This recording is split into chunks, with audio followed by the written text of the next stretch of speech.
नमस्कार, आप देख रहे हैं रिप्रेजेंट इंडिया न्यूज़ और मैं हूं मनीषा श्रीवास आपके साथ। भारतीय भोई विकास मंडल के अध्यक्ष दादा साहेब वलथरे के नेतृत्व में 24 अगस्त 2024 को भव्य कार्यकर्ता सम्मेलन आयोजित किया गया। इस सम्मेलन में प्रमुख अतिथि पहुंचे आमदार कृपाल तुमाने व सम्मेलन में मच्छीमार समाज बंधुओं की विभिन्न समस्याओं पर चर्चा की गई व आमदार कृपाल तुमाने ने जल्द ही इन सभी समस्याओं का समाधान करने का आश्वासन भी दिया। हमारे रिप्रेजेंट इंडिया न्यूज़ ने इस पूरे कार्यकर्ता सम्मेलन पर भारतीय भोई विकास मंडल व कार्यक्रम की अध्यक्षता कर रहे दादा साहेब वलथरे से उनकी प्रतिक्रिया ली।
सोबतच वलथरे साहेबांच्या हातून एकलव्याच्या फोटोचे मांडण झालेले आहे।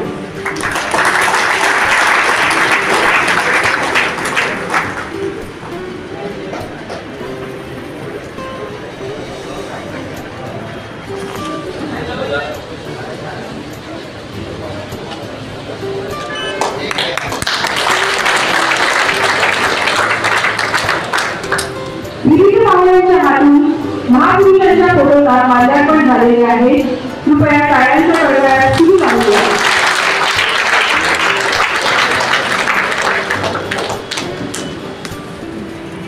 आणि या कार्यक्रमाचे अध्यक्ष सन्माननीय ॲडव्होकेट दादासाहेब वलथरेजी, सन्माननीय सर्व पदाधिकारी मनोहरजी गोयल साहेब, ॲडव्होकेट दिगोरे साहेब, अशोकजी गोयल साहेब, प्रवीणजी कोल्हे,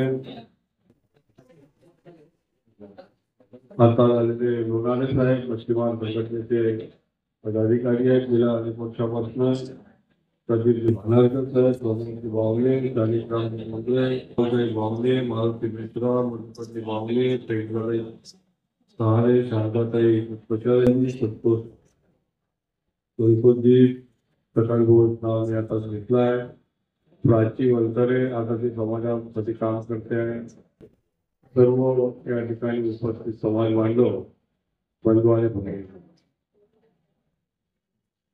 मी रोजच तुमच्या ऍक्टिव्हिटी काय सुरू असते काय आहे वलथरे साहेबांच्या गॅलरीमध्ये पाहायला म्हणजे आमच्या लक्षात येते। 15 दिवसातनं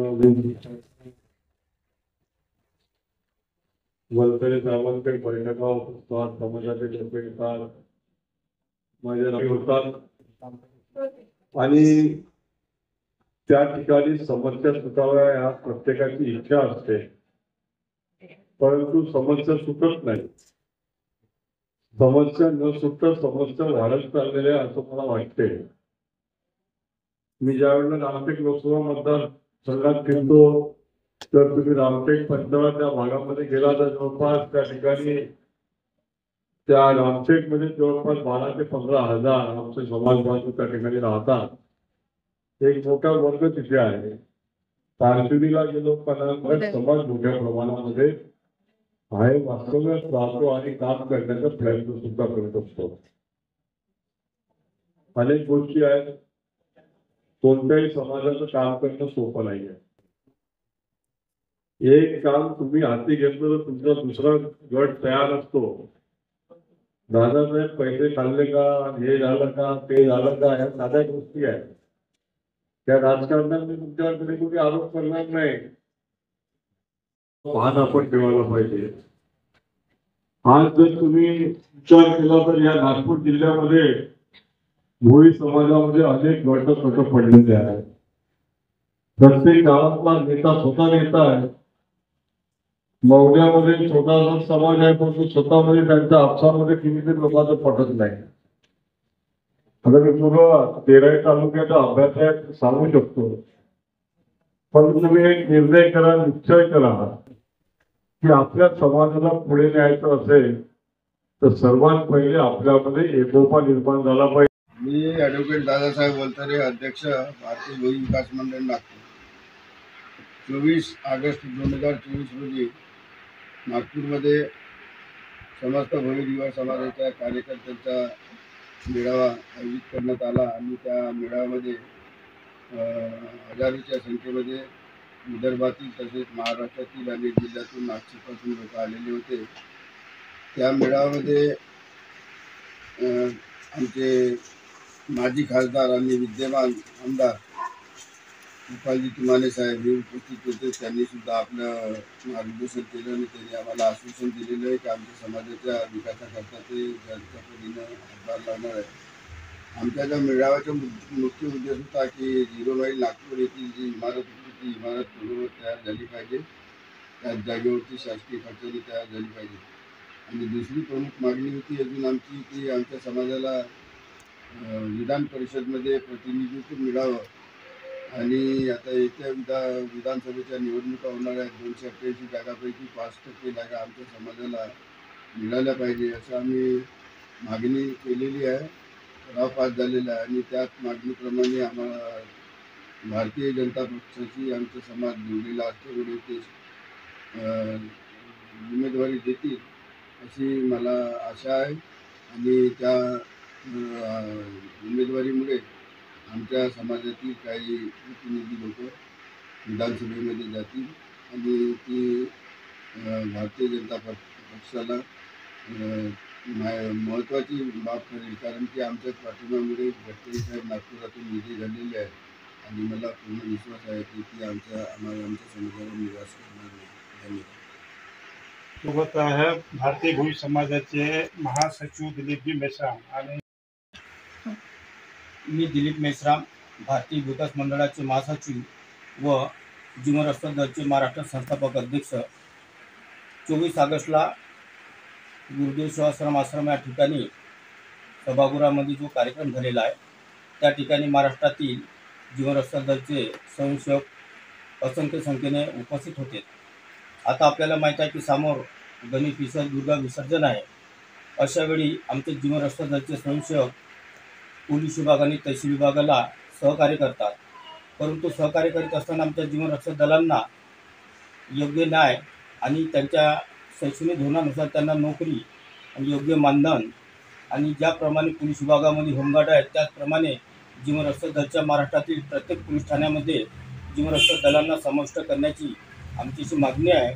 मला माहीत आहे की हे जे आपण जे शासनाला मदत करत आहोत आणि त्या माध्यमातून नदी नाल्यामध्ये डुबणारे आणि येणारे प्रेत आमच्या जीवन रक्षा दलाचे स्वयंसेवक मागील अनेक वर्षापासून कार्यरत आहे. प्रत्येक कोणत्याही महाराष्ट्रातील पोलीस स्टेशन विभाग असो ज्या ठिकाणी पाणी आहे त्या ठिकाणी आमचं कार्य आहे. अशा ठिकाणी आमचे जीवन रक्षा दल स्वयंसेवक त्या पोलीस विभाग आणि तहसील विभागाला मदत करतात. माझी शासनाला एकच मागणी आहे की त्यांचा सामूहिक विमा आणि त्यांना योग्य मानधन आणि त्यांना शासकीय नोकरी सामावून घ्यावं अशी मी शासनातर्फे आणि माझ्यातर्फे संबंधित विभागाला विनंती करीत आहे. त्याचप्रमाणे आमच्या महाराष्ट्रातील जीवन रक्षा दलांना संबंधित विभागाने जे नदी तलावातून प्रेत काढत असतात त्यांना साहित्य वाटप करण्यात यावे जेणेकरून आमच्या स्वयंसेवकांना कोणतीही जीवितहानी झाली त्यांना त्यांच्या परिवारांचं काय असा प्रश्न निर्माण होतो. त्यासाठी शासनाने त्यांना आर्थिक मदत करण्याची अशी माझी मागणी आहे. माझी एकच मान्य आहे. माझं नाव आत्माराम वांगी म्हात्रे, अकोला राहतो. विमुक्त भटक्या जाती जमाती सेवा समिती विदर्भ अध्यक्ष या नात्याने मी बोलतोय. जो कालचा जो कार्यक्रम झालेला आहे त्या कार्यक्रमामध्ये भोई समाजाचा कार्यकर्ता मेळावा करण्यात आला. त्यामध्ये श्री वंधारीजी ॲडव्होकेट यांनी मला अतिथी म्हणून तुला बोलवण्यात आलं आणि त्यांनी माझा विशेष सत्कार केला. त्याचप्रमाणे माझं म्हणणं आहे की येत्या विधानसभेमध्ये कमीत कमी आम्हाला 5% जागा आमच्या समाजाला देण्यात यावी. विशेषतः आमचा समाज जो आपला विखुरलेला आहे, भटका समाज असून आतापर्यंत जशी जतीरामजी बर्वे खासदार म्हणून होऊन गेले आणि ते गेल्यानंतर आज पाहतो जे त्या सोबत होते ते सध्या जिवंत आहेत, काही मरण पावले, परंतु त्यांनी त्याचा स्वतःचा स्वार्थ साधला आणि आता आजपर्यंत आमच्या समाजाला कुठेही प्रतिनिधी मिळालेलं नाही. आम्ही एकच आभार देऊन बोलतो की जर आमच्या समाजाला पक्षाने विशेष तिकीट दिली तर आमचे निवडून येणारे मेंबर आहेत, उमेदवार आहेत, ते निश्चितपणे येणारे आहेत आणि त्या निमित्तानं आम्ही त्यांच्या सर्व पाठीशी आहोत. जर यदा कदाचित तुम्ही आम्हाला पक्षांनी आम्हाला कोणत्या प्रकारे आधार दिला नाही तर आम्ही पुढील कारवाई काय करायची याबद्दल आमचं ठाम मत आहे आणि त्या रीतीने आम्ही त्या मार्गाने विशेषतः जाऊ आणि विशेष कळलं तर आवर्जून येणाऱ्या विधानसभेला आमच्या समाजाचा एक अधिकार म्हणून तुम्हाला दाखवून देऊ यांची विशेषता आहे. काय मागणी आहे तुमची मुख्य मागणी सांगा. मी गडचिरोली जिल्ह्यावरून नसीर जुबन शेख देसाईगंज वडसा राहणारा या ठिकाणी यासाठी आले की ढिवळ भोई समाजाने 1995चा जो काळा GR आला होता आणि ते सर्व श्रीमंत लोकांना तो GRचा फायदा होणार होता, त्याचा विरोध म्हणून दादासाहेब वलतरेंनी मुंबईच्या आझाद मैदानावर मोर्चा काढून संपूर्ण समाजाला आणि शासनाला झुकवलं आणि तो 1995 GR तो रद्द केला आणि आता ढिवर भोई समाजाला ती सर्वता लाभ मिळाली.